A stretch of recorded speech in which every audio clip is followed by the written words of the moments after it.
Ça fait maintenant peut-être des mois, voire des années que tu t'entraînes. T'es devenu bien meilleur dans ta discipline que quand t'as commencé. C'est normal, t'as progressé, mais maintenant, tu sembles avoir atteint une sorte de plateau. Tu n'as plus la même marge de progression qu'avant. Avant, tu passais d'un niveau très faible à un niveau bien meilleur. Tu devenais moyen, voire bon. Puis, une fois que tu as passé le cap d'être bon dans ta discipline, que tu es devenu bon au rugby, c'est difficile de devenir excellent.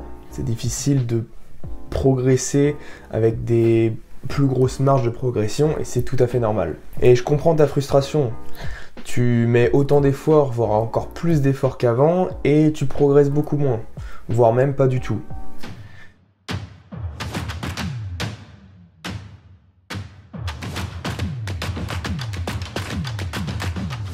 C'est ce qu'on appelle la stagnation et ça se définit par l'absence de progrès, l'atteinte d'un plateau dans son niveau et on perce plus le plafond avec nos progrès en gros. Ça peut arriver dans le domaine purement du jeu rugby, mais ça peut aussi arriver au niveau physique. Moi je vais me focus sur le domaine physique parce que le jeu c'est pas mon domaine d'expertise malheureusement. Cependant sache que les deux sont liés.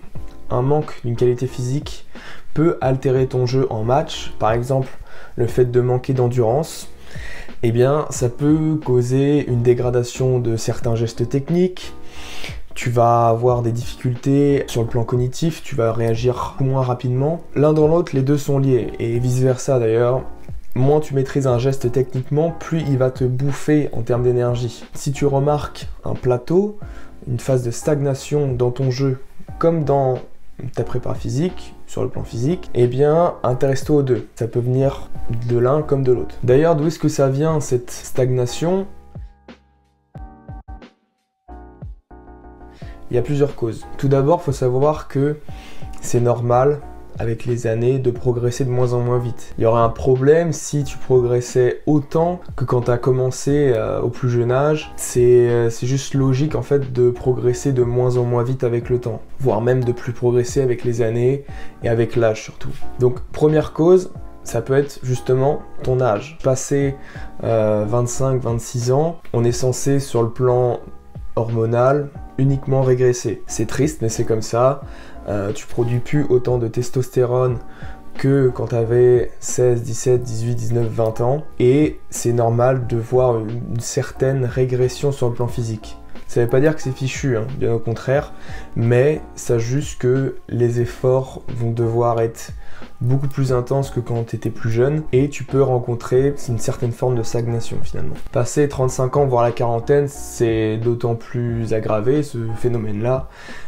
Tout simplement parce que tu vieillis. Tu auras énormément plus de mal à prendre du muscle, perdre du gras, mais ça c'est juste avec l'âge, c'est la vie. Maintenant, si t'es pas touché par ce genre de phénomène, si t'es beaucoup plus jeune, ça peut venir d'autres choses. Ça peut venir, premièrement, tu t'en doutes, de ton entraînement. Alors quand je parle d'entraînement et respect des principes de l'entraînement, on revient toujours volume, intensité et fréquence d'entraînement. Si y a quelque chose qui manque, si tu t'entraînes avec trop de volume, si la charge totale d'heures de sport passées est trop importante, ou si ça ne matche pas avec ton intensité, ou la fréquence est trop élevée ou trop faible, peu importe, que ce soit sur l'un ou sur l'autre, s'il y a un problème sur l'un des trois, tu auras un problème dans ton entraînement. Donc je te conseille de passer en revue ton entraînement, que ce soit sur le plan du jeu, mais surtout sur le plan prépa physique, parce que c'est peut-être là dont ça vient. Peut-être que tu t'entraînes pas assez, ou au contraire que tu es en train de passer sur un surentraînement, avec un volume et une intensité qui sont bien trop importantes par rapport à ce que tu peux encaisser. On va y revenir juste après sur l'aspect récupération. Une autre chose dont on parle pas souvent, mais c'est la variation des systèmes d'entraînement. Dans la préparation physique, dans la musculation, dans le sport en général, on aime bien rester avec le conventionnel, avec les bonnes vieilles méthodes qui ont fait leurs preuves, etc. Mais parfois, c'est bien de changer. Parfois, il y a des nouvelles choses qui sont peut-être mieux, mais dont on a peur de s'approcher parce que on reste attaché à nos méthodes à l'ancienne finalement. Et moi, ce que je t'invite à faire justement, c'est de regarder, de te renseigner, de voir ce qui se fait, de voir ce qui change, ce qui évolue, et de trouver quelque chose qui te ressemble finalement. s'éloigner du conventionnel, ça peut parfois être quelque chose à faire quand tu stagnes, pour vraiment apporter de la nouveauté à ton entraînement, que ce soit sur le plan physique comme psychologique. La nouveauté dans ton entraînement, ça peut être que bénéfique. Avec modération, attention à pas varier toutes les semaines, toutes les 2 semaines, ça va de soi. Maintenant, l'autre cause, j'en ai parlé juste avant, la récupération. La récupération, ça va jouer un rôle tout aussi important que ton entraînement dans ta progression. Donc sur la récupération, on a les phases où tu t'entraînes pas, où c'est de la récupération, mais il y a tout ce qui va à côté. La nutrition. Est-ce que tu manges assez avec suffisamment de calories ? Parce que même si tu t'entraînes, si tu donnes pas les nutriments nécessaires à ton corps pour fonctionner, au bout d'un moment ça va vite arrêter. Tu vas t'en rendre compte. Si tu manges pas assez avec des macronutriments pas du tout adaptés, ça va forcément impacter négativement tes performances à un moment ou à un autre. J'en ai parlé dans ma vidéo sur la nutrition, mais le timing des repas c'est aussi très important. Un repas, une collation est bien trop éloigné de ta séance ou de ton match, tu n'auras pas le carburant nécessaire pour fournir un effort avec suffisamment d'intensité. A l'inverse, un repas bien trop proche de ton entraînement et tu peux vite te retrouver à vomir sur le terrain, tout simplement parce qu'un sport à haute intensité comme le rugby, manger une grosse plâtrée de pâtes juste avant, c'est pas la meilleure des idées. Donc je te renvoie à ma vidéo sur la nutrition, si tu veux en savoir plus sur le timing et sur quoi manger finalement autour de l'entraînement et autour de l'effort général. Troisième point important, le sommeil. C'est quelque chose dont je trouve on parle pas assez, on minimise un peu trop les effets. On dit oui, il y a des gens qui ont besoin de moins de sommeil, des gens qui ont besoin de plus de sommeil. Mais la vérité, il y a des études qui ont été faites dessus et la plupart des gens s'accordent à dire que 8 heures de sommeil, c'est quand même bien mieux pour la plupart des individus. Parce que dès qu'on passe en dessous des 8 heures, mettons autour des 7 heures, on a déjà des baisses au niveau cognitif. On va avoir une vitesse de réaction qui va être augmentée. Et ça, pour le rugby, c'est pas bon non plus. Et d'autant plus pour toi qui est peut-être un athlète qui t'entraîne 3-4 fois, même plus par semaine, avoir 8 heures, ça va être beaucoup plus réparateur que 6 ou 7 heures de sommeil qui sera peut-être bien trop court. Pour ma part, pendant très longtemps, j'ai dormi 7 heures par nuit, alors que je m'entraînais assez régulièrement, que ce soit en sport collectif ou musculation, parfois les deux, avec des grosses intensités. Je dormais 7 heures par nuit. Et là, ça fait quelques mois que je dors 8 heures par nuit et plus jamais je retournerai en arrière. La différence, on ne pense pas que la différence va être si flagrante que ça, mais entre 7 et 8 heures, c'est le jour et la nuit. Si tu dors déjà 8 heures ou plus par nuit, très bien, continue de le faire, ça peut que être bénéfique pour toi.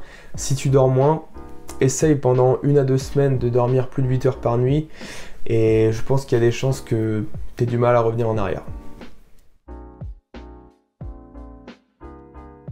Maintenant, on va voir les solutions concrètes que tu peux appliquer pour te débloquer de cette phase de stagnation. Je le rappelle une fois encore, mais stagner, ça peut être contraignant, ça peut être aussi normal. Et parfois, tu progresses, mais tu progresses à des doses tellement infimes que tu t'en rends pas compte finalement. Et moi, ce que je t'invite à faire, c'est si tu as vraiment des années et des années d'expérience et de pratique, c'est te concentrer sur maintenir tes performances ou te concentrer sur des petites choses. Parce qu'à ce niveau-là, tu pourras plus avoir des grandes marges de progrès comme tu avais au tout début. Concentre-toi sur un aspect, que ce soit du jeu, que ce soit du physique.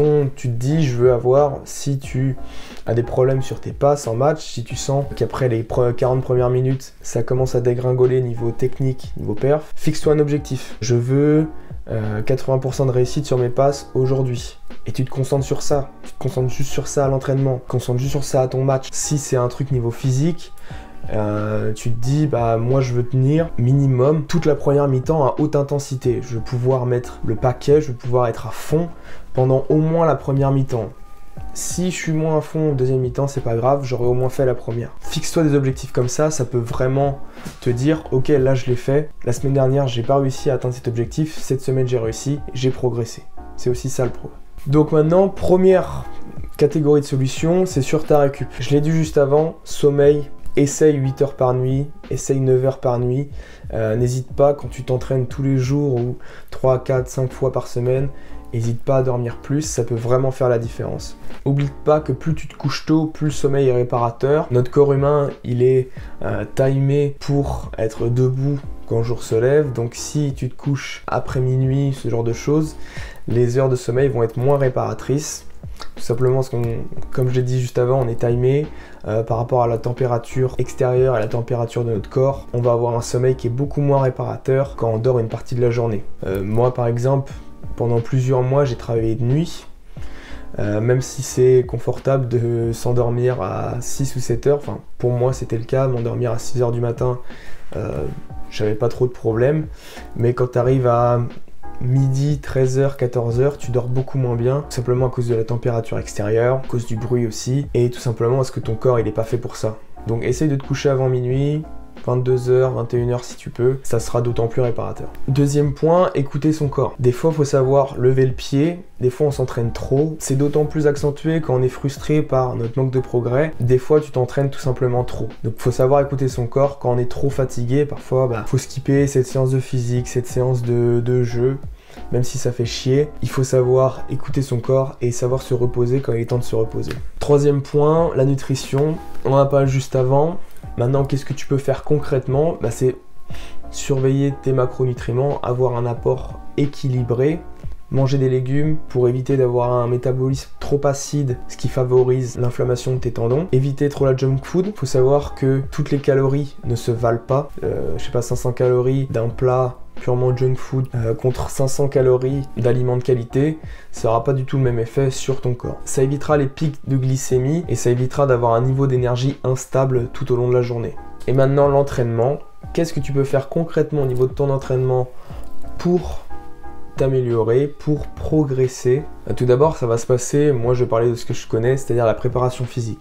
Il va falloir que ta préparation physique elle soit vraiment adaptée, spécifique pour le rugby, spécifique pour ta discipline, ton poste et ta personne. Dans la préparation physique, on utilise beaucoup de mouvements d'autres disciplines. Quand on fait du travail en salle de musculation, on va avoir des exercices qui viennent purement du bodybuilding, d'autres du powerlifting, mais t'es ni l'un ni l'autre. Donc ça sert à rien de s'entraîner comme un powerlifter, même si tu veux progresser en force, ça n'a rien à voir, c'est un autre sport à part entière. La préparation physique, ça a pour but d'améliorer tes performances dans le rugby et pas améliorer tes performances dans la préparation physique. Veille bien à avoir quelque chose de spécifique pour le rugby, spécifique pour ta personne et ton niveau. Petit rappel, je l'ai mentionné un peu plus tôt, mais s'éloigner du conventionnel, ça peut parfois être une solution. Trouver une nouvelle méthode, se renseigner sur ce qui sort, ce qui marche et tester. Une préparation physique intelligente, c'est aussi quelque chose d'individuel, même si au rugby, c'est assez compliqué d'avoir quelque chose d'individuel. Souvent, le max d'individualisation qu'on va avoir, c'est une séparation avant 3/4. Et hélas, parfois, c'est pas suffisant. Il va falloir quelque chose d'adapté vraiment à toi, tes besoins, tes antécédents de blessures, tes points faibles, tes points forts. Et ça, malheureusement, même dans les plus hauts niveaux en club, c'est difficile d'avoir quelque chose de très individualisé.